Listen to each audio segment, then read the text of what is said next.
The people have spoken. One Bengoa brother was not enough. Despite this team looking pretty damn good as it is, at least relatively, there was still one move that needed to be made, despite the fact that we knew the asking price was going to be pretty far up there. That said, the deal is done. We have reunited the Bengoa brothers. It took Nolan Meach, who was our low elite 5th round steal of a grinder and our 2nd round pick in the upcoming draft to do it. But the deal is done. Allow me to showcase this season's Sea Cattle, featuring the top line of Trent Bengoa, Kyler Yamamoto, and Jake Bengoa. The brothers Bengoa are a thing. The BYB line is a thing. Maybe. I don't know. There might be a better name to come up with it, but I'll think about it. Just two peas in a pod. I don't know. Think of something. I'm not creative. Clearly. Chuck Lorentz, Belfour, and Tommy Tunnell make up the second line. Molainen, Anderson Dolan, and Sutter on the third line.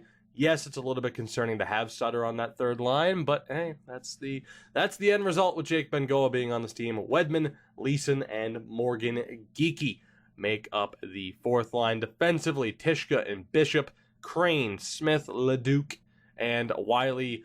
The goaltenders are going to be Petit and Stankowski. I made up my mind. Finally, we're going to roll with Petit and Stankowski. In the AHL, Horton, Savy, Mutala, Moriso, and Dawson Butt are the only players to worry about. At least those, Bafaro counts as well, but who really cares? Christopher Frazier is the main prospect to focus on and worry about in terms of development at the AHL level. The rest of our prospects are back in junior, but there you go. The deal is done. We had to sacrifice a low elite pickup and a 2nd round pick to do it. But Jake Bengoa is on this club. So let's go ahead and get the new season underway, 2022 through 2023. And to be honest, I meant to set up the scouting and not view the draft class because I just want to make sure that that's good to go. I honestly can't remember if I set it up at the end of the last episode, and clearly I didn't, because we don't give a damn about Switzerland. Who cares about Switzerland in this series? We're never going to have a player from Switzerland on this team, so who cares? We're fine. We're not even visiting Switzerland for vacation. We'll go elsewhere. There's plenty of other spots to go, although Switzerland is a beautiful, beautiful country. Anyway, let's get this season underway. The Bengoa brothers have been reunited. You asked for it, you demanded it, and it is a thing. Should we have pulled off this move last year? In hindsight, sure, because our 2nd round pick was completely worthless.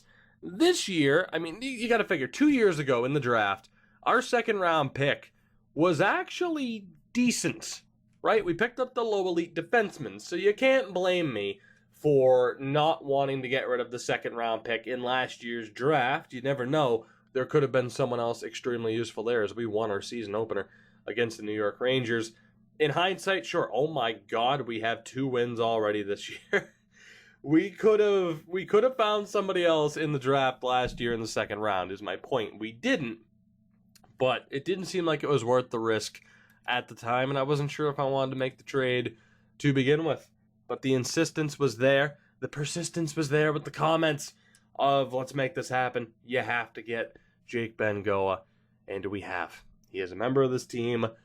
We basically have our own version of the Sedins, except instead of being from Sweden, they are from right down the road. Both were members of the Everett Silvertips, if I am not mistaken. So, what a story it is. This series has become not only about the challenge of trying to win a cup somehow, some way with this team, but this series has become about trying to get these brothers a cup as members of the same team. Can we say for sure that they're brothers? No, but damn it, it makes for a good story and makes it more interesting. And again, 2 players with the same last name, and not very common last name, playing on the same damn team. They're brothers, damn it. It was meant to be. Also, by the way, 5 wins already this season. I usually ask you to, make a guess. What's your prediction? We've already hit 5 wins. Is 10 our ceiling? Or 15, perhaps? I'm intrigued to see how well we do this season. One way or another, of course, we will finish with the top draft odds this season. Whether or not we get the number 1 pick, we didn't last year, which, if anything, I'm happy about because of that franchise-level player that wouldn't have been eligible. That would have been as bad as San Jose not picking Frederick McDonough, if we're to be honest. So I'm kind of glad that didn't happen. This year, though, fingers crossed, we end up with another great player, preferably a defenseman. We have some strong forwards. At the end of the day, whether it is, the first line moving forward will more than likely be the Bengoas and Yamamoto, unless Tennell can end up playing center, which, to be honest, I haven't looked.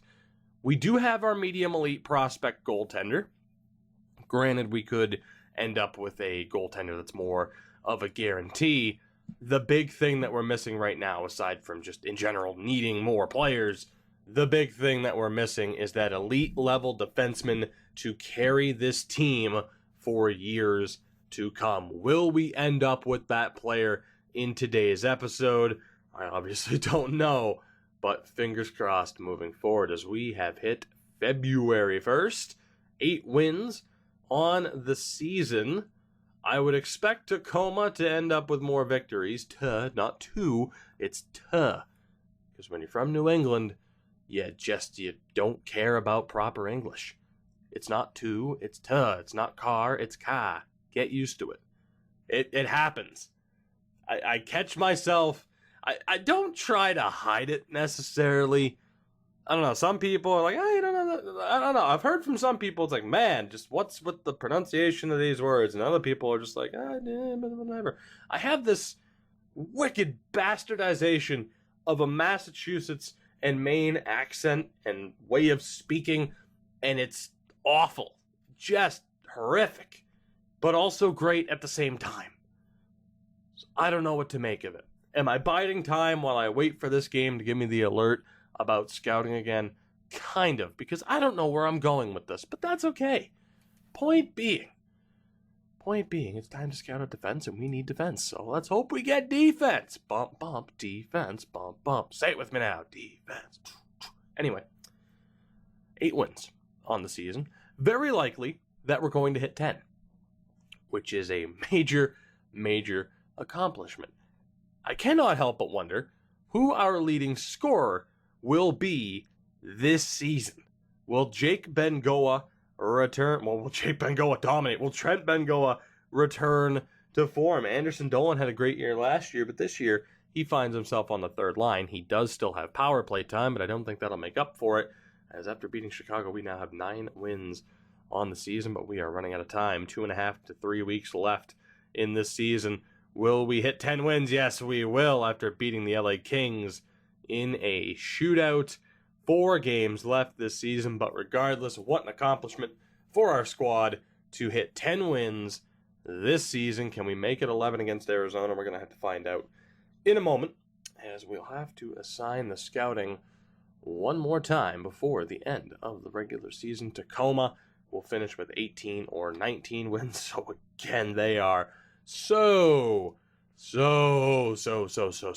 far away from contention, even further away than the Sea Cattle. But there you have it. Our final record stands at 10-63-9. I know we're very good, as Trent did in fact return to form. He led this team in points. I want to take a look at the league standings first and foremost. So Arizona, Calgary, and Edmonton make it out of the Pacific. In the Central, Colorado, Winnipeg, Dallas, Minnesota, and St. Louis. In the Atlantic, Toronto, Tampa, and Ottawa. The Metro, Columbus, New Jersey, Pittsburgh, Washington, and the New York Islanders. The Blue Jackets take home the President's Trophy. Goals for per game were at least up to a 1.74, so not a drastic departure. The leading team had a 3.18. The goals against was at a 4.07. You had Detroit there at a 3.4. Our power play at 17.3% was one of the better numbers we've ever had, if not the best number we've ever had, in the bottom 10. But San Jose, what's the matter with you? We had 225 power play opportunities, 39 goals. That is ridiculous. With a 74.8% penalty kill, third worst in the league. Florida and St. Louis, especially St. Louis, because you're a playoff team. Sort your life out. How is that possible that we did not have the worst power play and penalty kill in the league? Simply astonishing. As we get a look at the point totals, my God, Anderson Dolan. How have you not gone up to a medium top 6, by the way? That's insane. 50 points for him, 54 for Trent. Kyler at 46, 42 for Steven Belfour. I'm so excited to see what Belfour becomes in this series. Sutter with 41. Geeky with 34. The younger brother, Jake, with a 28-point season. He's a 69 overall at 20 years old. Again, Trent, 21 at this point. Malainen also put up 21 points. He had Lorentz. Tennell was a little bit disappointing, but some good progression. He's a 74. Of course, we'll take a look at the full progression shortly. And the goaltending wasn't completely awful, which is what you would expect. Mario Petit, in fairness, I mean, he's been around for a long time now. We didn't always play him at the NHL level, but he was a decent first goaltender to have. Relatively, you have to remember that. It's all about them being decent in relative sense for the team that we have. Also, it's not for, it's for.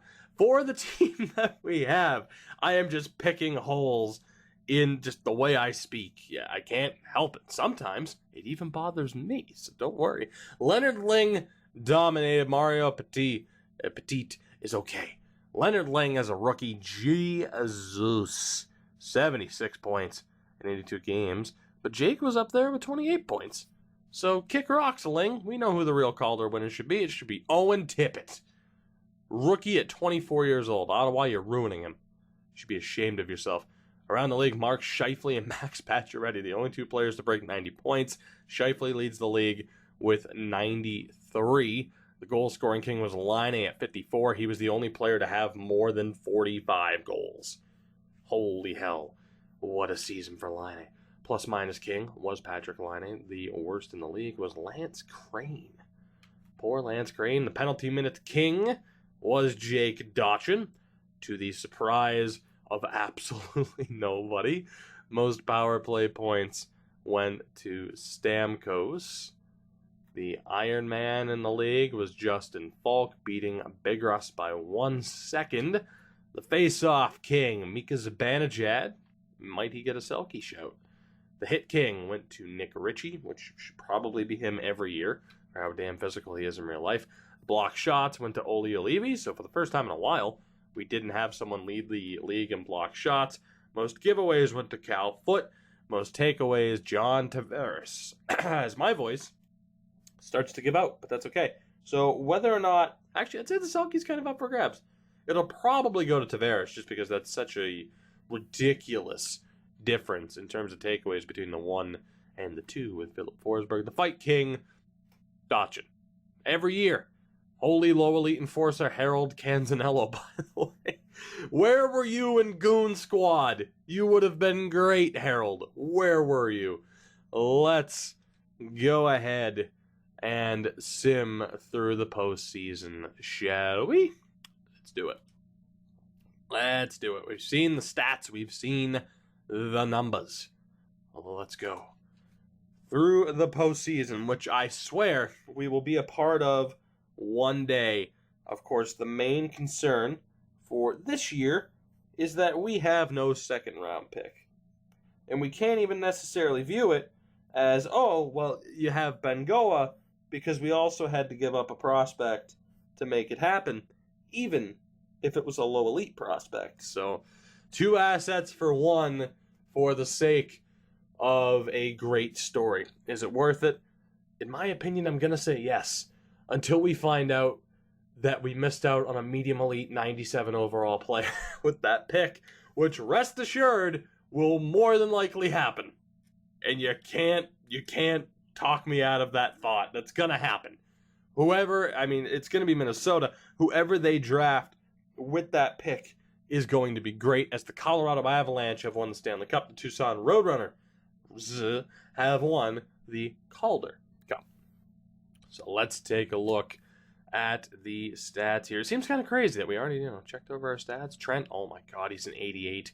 He was showing up as an 86 when we took a look at the numbers, as Colorado swept Columbus in the Stanley Cup final. I'll let you guys take a look at the bracket on your own time, because Lord knows I stuttered and stammered through the entire thing in the last episode. Let's go to the Avalanche. What does the cup-winning team look like? McKinnon, Rantanen, Jost, before he had a picture in the game, Gustav Nyquist, Kyle Okposo, Elias Pettersson, ridiculous, James Van Riemsdyk, Wayne Simmons, Mikhail Grigorenko, before he jumped to the KHL, Silfverberg, Joshua Douglas, and Bo Bennett. On defense, Ty Berry, Chris Bigras, Jared McIsaac, Nikita Zadorov, Joe Morrissey, and Eric Johnson. The goaltender was Cam Talbot, 88 overall, Cam Talbot. And I can see why that team won a cup. That is a pretty damn good team. President's Trophy went to Columbus, but they fell short. Scheifele wins the Art Ross and the Hart. Morgan Riley, the Norris. McDavid, the Lady Byng. Ling with the Calder. Conn Smythe with the Talbot. Vezina to Bobrovsky, as well as the Jennings. The Masterton goes to Cal Foote. John Tavares does in fact win the Selke, stealing it away from McDavid. Scheifele wins the Ted Lindsay, and the Rocket Richard goes to Patrick Laine. Down in the AHL, Doyle put up the most points.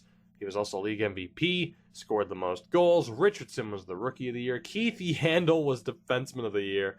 Schultz, the Goaltender of the Year. And Ivani was the MVP of the playoffs. We're getting to the point now where it's not really worth looking at the AHL, because we're simply not going to get familiar names unless one of our players win, which odds are is not going to happen. So to wrap up this season, I know it took us 20 minutes or so to get through a season, but just like that, it's over and done with. We looked at the stats. The season sim went by very, very quickly. Let's take a look at the progress reports, as Trent Bengoa is a legit 88 at 22 years old. Oh my God, you future Hall of Famer. It's not even a question.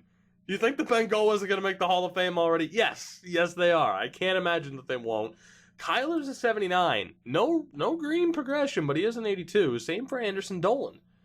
That is slightly concerning, considering Kyler's now showing up as high top 6.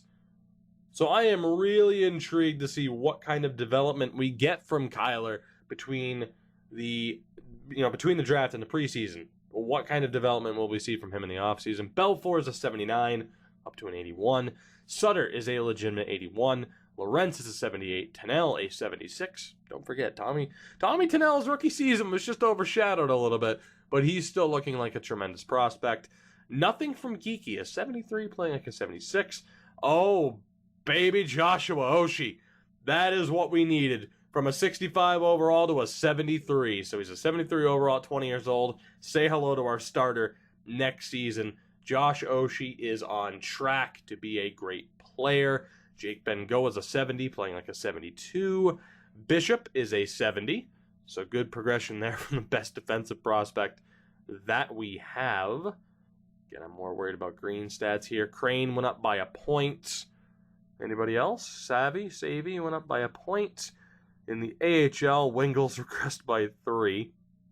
We had Horton go up by 3. Dillman as well. 4-point improvement for Travis Bodens, as well as Bruce Garvin. Rankin went up by 2. Van Imp went up by 3, even though he's going to be released.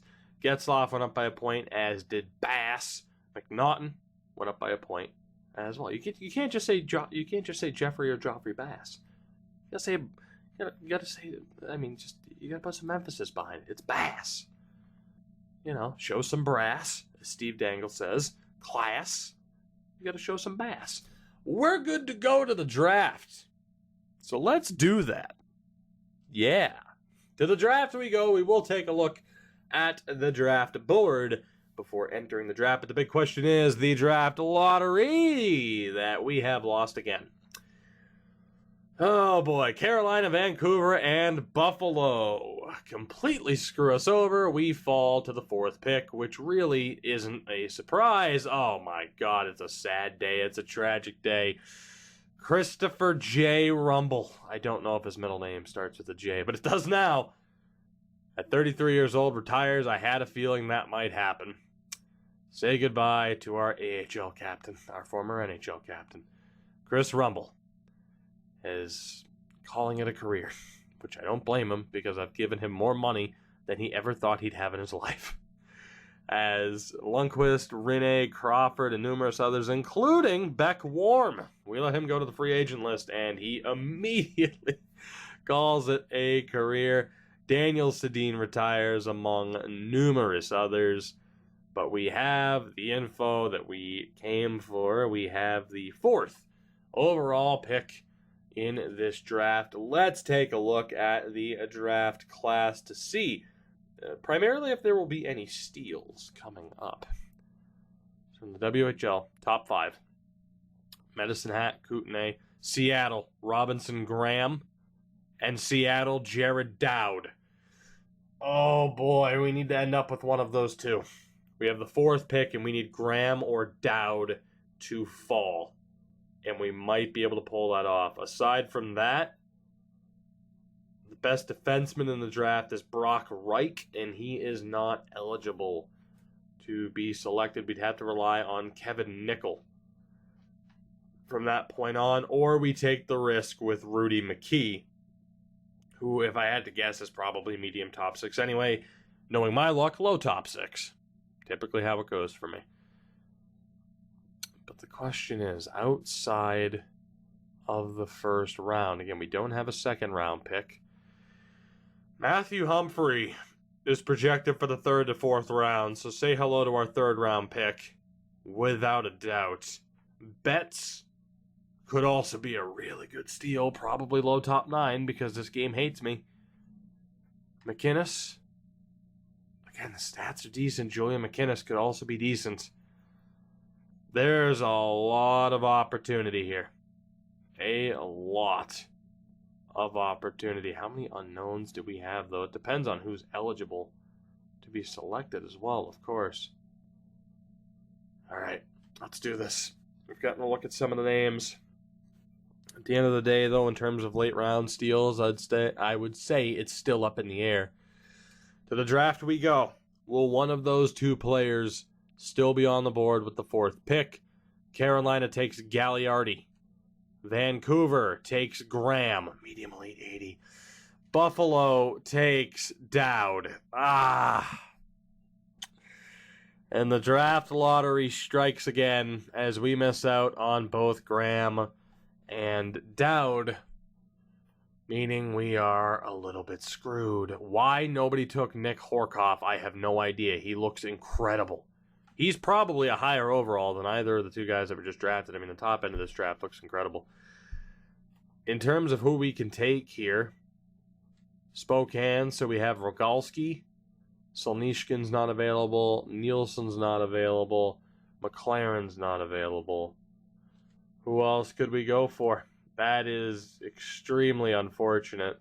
There's McKee, McLeod of the Hitmen, Renberg. I am not even looking at WHL fully. I'm sorry, I just zoned out. I zoned out once I saw that we were missing out on both of our intended targets, our prospects, our just draft targets in general. So Kevin Nickel is there. We have a Grant Leidecker, who I know everyone's saying, pick him. He's not eligible, otherwise I would. Let's leave Leidecker to the Hartford series. Reich is on Moose Jaw, and from there it drops down too far. So we have Nickel, who's going to be a 60 overall, but he's at least an exact. We have McKee, Tri-City Americans again. He's going to be in the 60s. And we have Rogalski. I can't pass up on Pete Rogalski. You can see the improvements in the attributes there. Pete Rogalski is 100% the pick. With McKee, there might be an outside chance of him having a better potential. Rogalski's the pick. He'll be medium top 6, somewhere in the 70s. Pete Rogalski of the Spokane Chiefs. Welcome to the Sea Cattle. 70 overall at a medium top 6, which again, for this series, is tremendous. But overall, that really stings to have missed out on both of our targets. As thankfully, I didn't want to see this early, but Minnesota ends up with a pretty terrible defenseman. But again, the miss out on Graham and Dowd sucked. Horkoff was really good, as I mentioned. He was actually better than Dowd, so thanks, Buffalo. You screwed over both of us. You had Giordano, Christensen, Solnishkin, McLaren, Nielsen, Swanson, Reich, Flynn, McKee was medium top 6, and Nickel was as well. We ended up with the right guy. All things considered, we took the right player, given the opportunity. Oh my God, Jenkins. Whew, high elite, but a 50. Medium elite, Puka. Jesus, there's some good players in this draft. The question is that the case outside of the first 2 rounds? That brings us to the 3rd round. Who do we have, if anybody? Gentile's not that great. It was Humphrey. I could wait 1 extra round to take Humphrey, though, and take the risk on Scott Connor. The very disappointing thing, though, is the lack of defensive prospects. We have McInnes, and then Spalling, Strudwick, and Gleason. That's it. In terms of guarantees. Which, how many of them are low top 6? So just like Jared Tishka, they're not going to be that valuable. 20 years old, though, no league interest. 20 years old, no league interest. Gleason's the only one available. So Gleason's a target. McInnes is not eligible. God, that sucks. So Gentile, Nevins. If I can't find anybody better. I mean, again, so we have Gleason. Medicine Hat, McInnes there. Prince Albert, Nevins, and Gentile. None of those guys are available anyway. This is not going to be a very good draft for us when it comes to defensemen. Unless we want to take, certain players that we know are kind of garbage. Ralph Sweetland, though, an 18-year-old from the Everett Silvertips, could be worth it. Who else do we have for complete unknown defenseman? Jerry Riddle, which is a great name. Adamski's still there. Now, again, this strategy hasn't really worked out for us, but when we're this desperate for defensemen, we just got to do what we got to do at this point. Although I'm just trying to mark down our options. So those are the only options for defensemen. So we know that we can get Gleason much later in the draft. For now, we focus on forwards unless there's a goaltender. It wouldn't hurt to add another goaltender. Unfortunately, nope, we could with Pat Wisniewski. Pat Wisniewski in the 7th round. So we add him in the 5th round. 6th round is the defenseman. 7th round, we take a risk on one of the other defensemen. So we're going to look at taking Wisniewski at some point here too. For now, though, we focus on forwards. Let's take a look here. Okay. Humphrey, without a doubt, has to be a pick. Right? But he's not eligible. He's on Edmonton. Nevins isn't there. Connor is available. Humphrey not being there is a kick to the teeth, man. Tillett, Volk. A couple of decent attributes there for Logan Volk. So we know that Volk is available. We know that Connor is available. Is there anybody else? McInnes, of course, is not. Hilbert is. Tri-City Americans. Betts is not. This is unfortunate. I wish I could just look at forwards. It's so weird. I mean, I can look at, wingers individually, but I can't just look at solely forwards. It's kind of weird.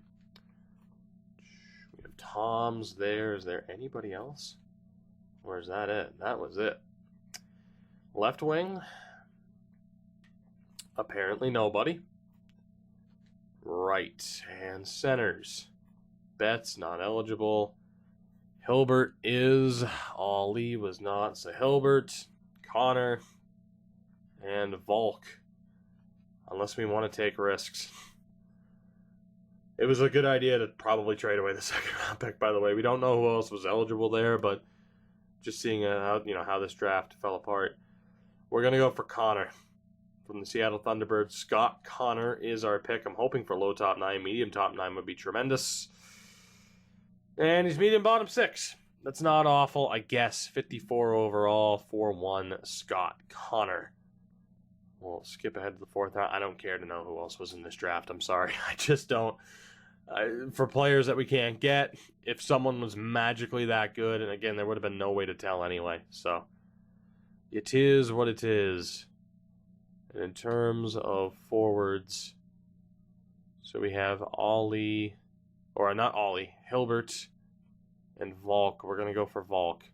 So again, Logan Volk from the Seattle Thunderbirds, 19-year-old center.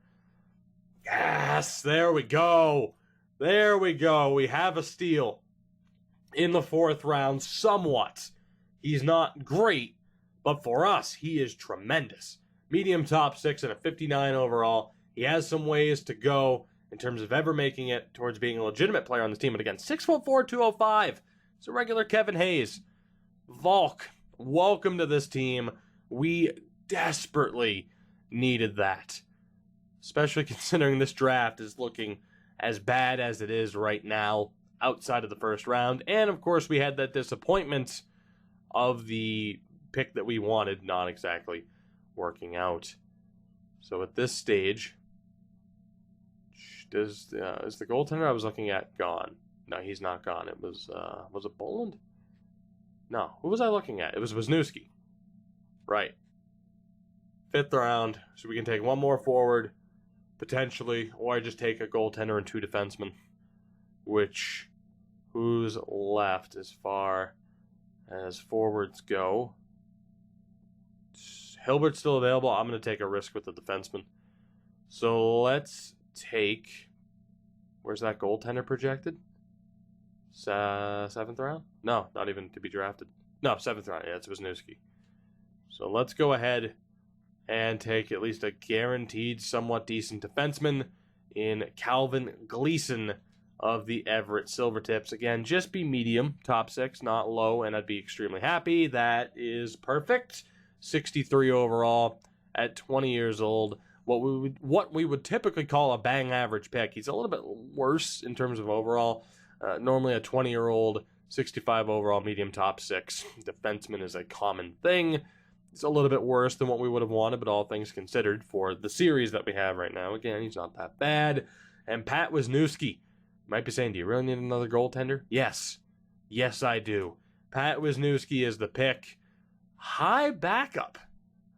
That is an uncommon potential. High backup at a 51, 18 years old Pat Wisniewski. That is an interesting one. At least to me. I am intrigued to see how he develops. Very intrigued to see how he develops. Let's keep taking a look here, actually. These later rounds, I'm intrigued. Especially to see, you never know when someone's going to get the shock of a lifetime of, a medium lead or something. But here we go. Our final pick of this draft, we have defensemen to just simply take a guess on. Sweetland, Riddle, Adamski, and Parker. Sweetland is 18, so a complete unknown. Riddle, the 19-year-old that we have no info on. Adamski, again, we have no info on. And Craig Parker. I'm going to go for Ralph Sweetland. 18 years old from the Everett Silvertips, just taking a risk, going for it, and he's hot garbage. So that strategy might officially be out the door, even though, as a low elite one with the last pick, even though the only other option would be to take an exact AHL top 6, or maybe to take a high AHL top 6 forward and hope that they're magically a medium bottom 6 or a low top 9, which I suppose would be better. So I'm going to be changing up that strategy. The idea of going for the unknowns, which is something I've never done before. I wanted to see if it would work. We've swung and missed on that enough times now that we'll just take more of a guarantee next time out. So all things considered, we bounced back pretty well from what was an awful draft at a certain point. In terms of what we're going to do here, McNaughton's not going to be signed yet. Wisniewski's not going to be signed yet. We could bring back Petit and Stankowski for the AHL squad and have Oshie and Frazier be the NHL combo. So let's go ahead and bring back Mario for the next season. Stankowski as well, even though you're hot garbage. We need somebody to fill that role as the fourth goaltender. On defense, Leduc, for now, gets to stay simply because we have no better options. I'll sign him up for 3 years. He's going to have a spot here. Buffaro, I'm just going to let him go, though. Leduc, I mean, I could let go of Leduc as well, but at this point, it's like, I might as well just hold on to him. Let's sign Gleason. Rankin, again, is never going to be signed. And Sweetland is never going to be signed. Right wing Sutter needs a new deal. 2.1 for the first year. For 1 year only works. We'll bring back Leeson just as a half-decent option. Sasha Mutala, might as well. And Dawson Butt, because your name's amazing. Left wings, Lorentz needs a contract. We'll sign him to it. Rogalski will be signed, and despite being 17 years old, he'll be 18 at the start of the season. Will be playing in the NHL. Belfour is looking for a big boy contract, and he will get just that. We'll sign Volk and Connor. No guarantees that I'm going to play them in junior. They might very well get the call-up. It all depends on how this roster's shaping up, but obviously with the amount of players that have retired, and specifically who retired, we need to go out and hand out some decent deals to veterans so that I have the ability to call up and send down whomever I damn well please. So let's take a look here, just to double check that everyone's signed. $68 million in cap space, all expiring. We are good. So in terms, you know what, we'll save the judgment, we'll save the critique of this team until the preseason, because certain players will continue to improve, and that will certainly change the outlook of this team. I'm a little bit disappointed, though, not only that we missed out on 2 great players, but that there didn't happen to be a defenseman available that really could have been a game changer for us. In time, though. Stay patient. It has to happen eventually, right? You would think. As Barkov and Huberdeau both hit the open market, that is insane. Again, $68 million in space. You know what? We have to sign Chris Russell now. just for the memes. How could I not? Is $19 million too much? We're about to find out. No, it's not, because I signed 2 players to $19 million before. Ryan Reeves, get ready for that big-time contract, buddy. $19 million each. Let's go for... tempted to sign Stastny. You know what? Let's sign Paul Stastny. Let's do it. Sign him up. And we'll wait to see just exactly how much left there is to cover. Once those 3 sign, shouldn't be that much more. I know I can't hand out another $19 million deal, though. Reeves has signed. Russell and Stastny have signed. Again, they'll just be parked on the AHL roster for the rest of the season. We need to sign 1 more guy here. Low overall, who probably isn't going to sign anywhere else. Is that no, okay, I was going to say, not the right Johansson. Matthew Perreault, Mark Ulver, Jason Demers. How the mighty have fallen. We'll sign him up for the rest of the year. Jason Demers is the last free agent signing by the Sea Cattle as we move onward to the preseason. Again, I'm beyond intrigued to see the player development of guys like Jake Bengoa, like Belfour, whether or not someone like Anderson Dolan might have seen a potential increase, which I think might be a little bit overdue at this point. Not to mention just how I want to decide on putting this team together. There are quite a few players that might be better suited for the CHL, but that could also play in the NHL. So it's tough to decide what way to go with that. But it all depends on what the overall numbers look like, what the potential numbers look like. So let's see what happens. Let's do this. The second this loads, we'll see what happens at least. Come on, EA. Let's go. I need to see my team. Is Trent Bengoa even better? Not that I have my fingers crossed for that, but I'm mainly intrigued to see what Oshie looks like at this point. The goaltending could be much, much better than expected. Bengoa's an 89. Oshie's still a 75.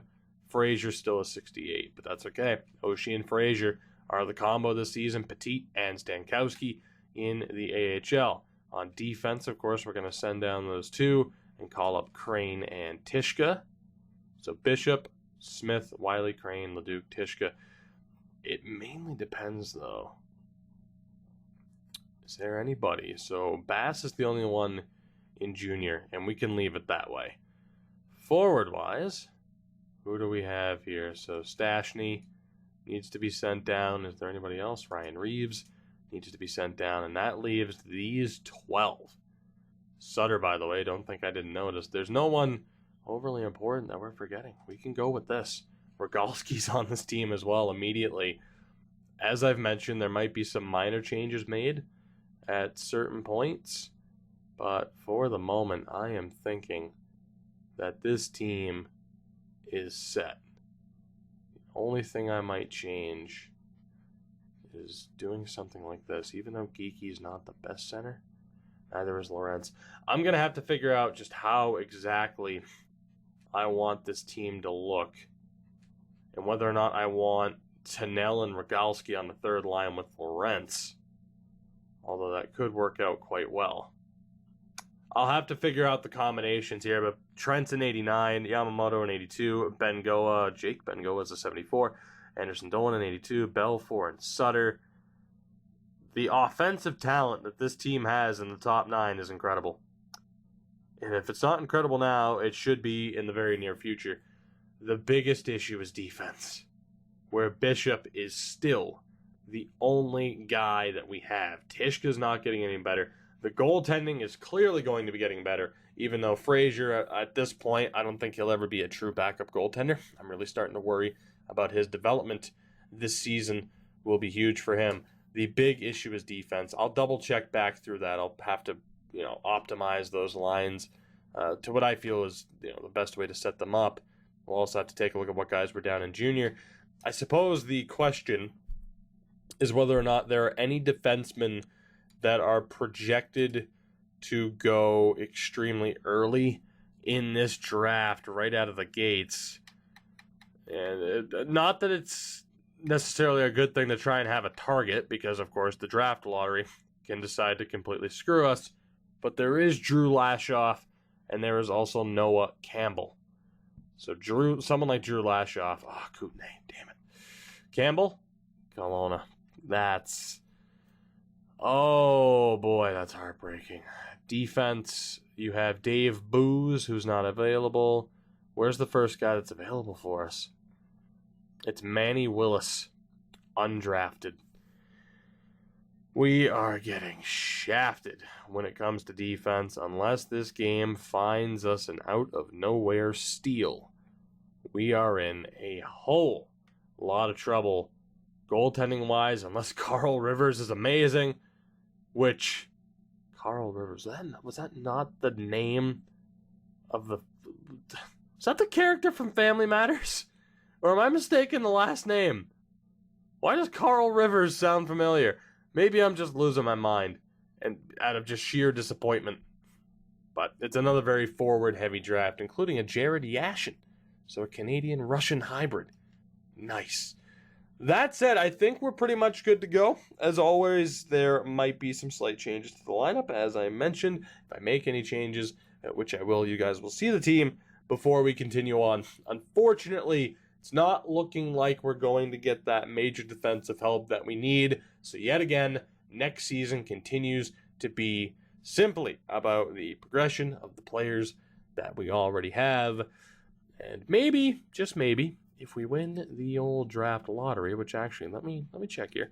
Maybe, just maybe, if we win the old draft lottery, there might be a player eligible for us to take out of the WHL?